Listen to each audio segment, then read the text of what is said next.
అన్ని వర్గాలను సంతృప్తి పరచాలన్న సీఎం కేసీఆర్ ఆరాటం ఆచరణ సాధ్యం కావడం లేదా? ఉద్యోగులు టీఆర్ఎస్ వైపు నుంచి జారిపోకుండా ఉండేందుకు ముఖ్యమంత్రి తగిన చర్యలు తీసుకోలేకపోతున్నారా? ప్రభుత్వ ఉద్యోగులకు మధ్యంతర భృతి ప్రకటన వాయిదా వేయడం ద్వారా ఉద్యోగ వర్గాల్లో సీఎంకు ఉన్న విశ్వసనీయత దెబ్బతింటోందా? వేతన సవరణకు సంబంధించి వారి డిమాండ్లు నెరవేర్చుతానంటూ ఇచ్చిన హామీని అమలు చేయలేమంటూ తాజాగా సీఎం చేతులెత్తేయడంతో ఉద్యోగుల్లో అసంతృప్తి పెరుగుతోందా?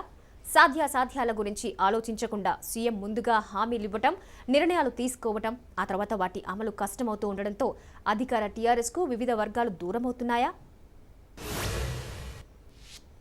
మధ్యంతర భృతి ప్రకటనపై సీఎం కేసీఆర్ వెనక్కి తగ్గిన నేపథ్యంలో ఉద్యోగ వర్గాలు టీఆర్ఎస్కు గతంలో మాదిరిగానే సానుకూలంగా ఉండే అవకాశం ఉందో లేదో అనే అంశంపై గులాబీ నేతల్లో ఎలాంటి చర్చ జరుగుతోందో రిపోర్టర్ వెంకట్రాజు అందిస్తారు. వెంకట్రాజు, ప్రభుత్వ ఉద్యోగులకు ఇంటరిమ్ రిలీఫ్ ప్రకటించకపోవడంతో ఎంప్లాయీస్లో కేసీఆర్ విశ్వసనీయత తగ్గడం లేదా? అసలు సాధ్యాసాధ్యాలు ఆలోచించకుండా ముఖ్యమంత్రి ఈ నిర్ణయాలు తీసుకుంటున్నారంటారా? మహాలక్ష్మి, ముఖ్యమంత్రి కేసీఆర్ తీసుకున్న ఈ నిర్ణయం అంటే ఉద్యోగస్తులు ఎవరు అడగకుండా ఉద్యోగస్తుల డిమాండ్ లేకుండానే రాష్ట్ర ఆవిర్భావ దినోత్సవం సందర్భంగా ఉద్యోగులందరికీ తీపి కబురు అందిస్తాను, ఉద్యోగుల ఇంటీరియం రిలీఫ్ మధ్యంతర భృతిని కూడా ప్రకటిస్తానంటూ మే 16ని జరిగిన ఉద్యోగ సంఘాల సమావేశాల తర్వాత ఆయన స్వయంగా ప్రకటించారు. కానీ తీరా ఒకరోజు ముందు అంటే సరిగ్గా 12 గంటల ముందు ప్రస్తుతం ఉన్న ఆర్థిక పరిస్థితుల నేపథ్యంలో మధ్యంతర భృతి ఇవ్వలేము అంటూ కూడా ముఖ్యమంత్రి కేసీఆర్ కార్యాలయం నుంచి నోట్ వచ్చింది. అంటే నిజానికి ముఖ్యమంత్రి కేసీఆర్ ఈ విషయంలో అబాస్ పాలయ్యారనే చర్చ అధికార పార్టీలో ఉంది.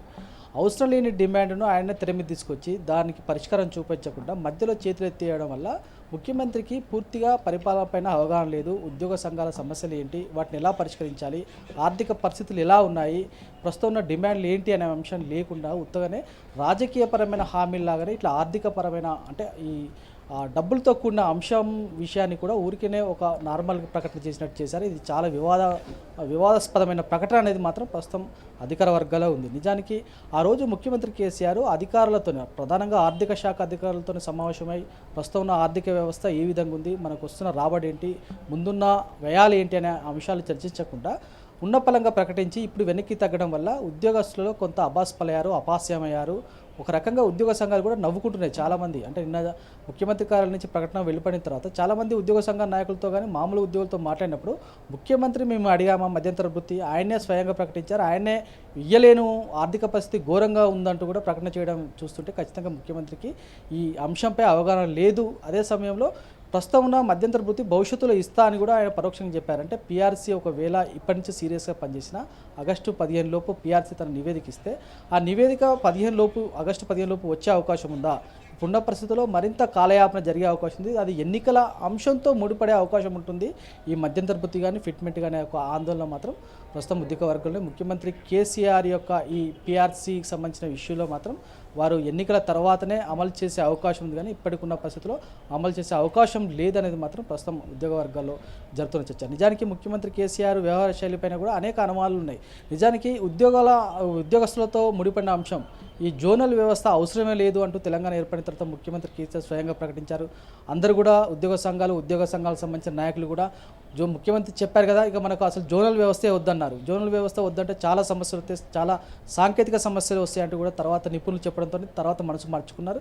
ప్రస్తుతం జోనల్ వద్దన్న ముఖ్యమంత్రి మరో 7 జోన్లు ఏర్పాటు చేస్తూ 2 మల్టీ జోన్లు తయారు చేశారు. అంటే మొత్తానికి ముఖ్యమంత్రి కొంత అనాలోచితంగా నిర్ణయాలు చేస్తున్నారు, అది అబాస్ పాలవుతున్నారు. ఇది ప్రభుత్వానికి ఇబ్బందికరమైన అంశం అనేది ప్రస్తుతం అధికార వర్గాల్లో చర్చ ఉంది. అదేవిధంగా వెంకటరాజు, ఇంతకు ముందు కూడా అంటే మాక్సిమం ఎన్నికలు వస్తున్న తరుణంలో ఎవరైనా వరాల జల్లు కురిపించి అన్ని వర్గాల వారిని ఆకట్టుకునే ప్రయత్నం అనేది ప్రతి ప్రభుత్వము చేసే పద్ధతి. కానీ టీఆర్ఎస్ గవర్నమెంట్కి సంబంధించి ఇంతకు ముందు మధ్యంతర భృతి మాత్రమే కాకుండా ఇంతకు ముందు వచ్చిన విషయాలు 2-3 రోజుల క్రితం కూడా మనకి 2 లక్షల ఈ రుణమాఫీకి సంబంధించి కానీ ఇప్పటికిప్పుడు మేము చేయలేము అనే నిర్ణయాలు, కొన్ని కఠిన నిర్ణయాలు చాలా ఫాస్ట్గా ప్రజల్లోకి చెప్పడం వల్ల కొంత వ్యతిరేకత వ్యక్తమవుతుంది అనే భయం ఏమాత్రం లేకుండా చాలా షాకింగ్గా తన నిర్ణయాలు తీసుకోవటం అంటే అసలు కేసీఆర్ స్ట్రాటజీ ఏమనుకోవాలి?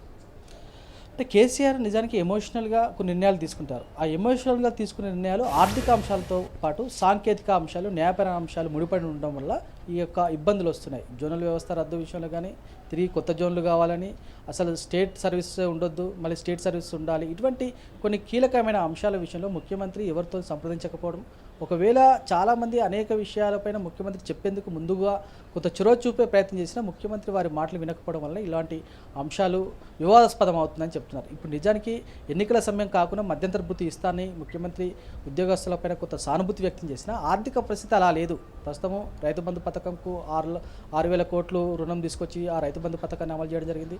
త్వరలో ఆగస్టు 15 నుంచి ఈ రైతు బీమా పథకానికి సంబంధించి కూడా బీమా ప్రీమియం చెల్లించాలంటే సుమారు 1000 కోట్ల భారం రాష్ట్ర ఖజానాపై పడుతుంది. అదే సమయంలో గతంలో చేసిన అనేక డెవలప్మెంట్ యాక్టివిటీస్కి బిల్లులు చెల్లించట్లేదు. ఇటువంటి అనేక రకాల ఈ ఆర్థిక సమస్యలు ఉన్న సమయంలో ఈ మధ్యంతర భృతి ఒప్పుకోవడం సరికాదు అనే అభిప్రాయానికి ముఖ్యమంత్రి తాజాగా ఆర్థిక పరిస్థితి తెలుసుకున్న తర్వాత ఒక నిర్ణయానికి వచ్చినట్టు చెప్తున్నారు. అంటే ఇప్పుడున్న పరిస్థితుల్లో అసలు వాస్తవానికి మధ్యంతర భృతి ఇవ్వకపోవడానికి ప్రధాన కారణం ఇప్పుడు ఒకవేళ మధ్యంతర భృతి ప్రకటించినా అది ఎన్నికలకు ఓటు బ్యాంక్గా మారే అవకాశం లేదు. కాబట్టి ఈ మధ్యంతర భృతి ఎప్పుడు ప్రకటించాలి, ఎన్నికలకు ఓటు బ్యాంక్గా మారే సమయంలో ఈ మధ్యంతర భృతి ప్రకటిస్తే బాగుంటుంది.